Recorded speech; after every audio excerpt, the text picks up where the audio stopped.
সব আন্তর্জাতিক আহ্বান উপেক্ষা করে ইসরায়েলের কাছে আরও $20 বিলিয়ন অস্ত্র বিক্রির অনুমোদন করেছে যুক্তরাষ্ট্র।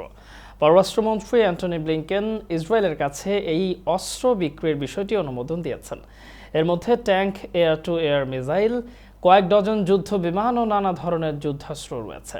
যুক্তরাষ্ট্র ইসরায়েলের নিরাপত্তার জন্য প্রতিশ্রুতিবদ্ধ উল্লেখ করে পররাষ্ট্র দপ্তর জানায়, সামরিক শক্তি এবং আত্মরক্ষার সক্ষমতার বিকাশ ও প্রস্তুতি বজায় রাখতে ইসরায়েলকে সহায়তা করা জাতীয় স্বার্থের জন্য অত্যাবশ্যক।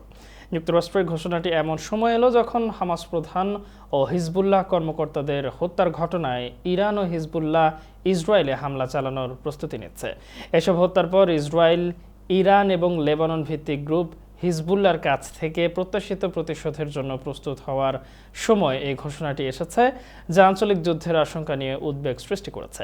প্রেসিডেন্ট জো বাইডেন বলেছেন, গাজায় যুদ্ধ শেষ করার জন্য একটি যুদ্ধবিরতি চুক্তিতে পৌঁছালে ইসরায়েলে ইরানের হামলা এড়ানো যেতে পারে।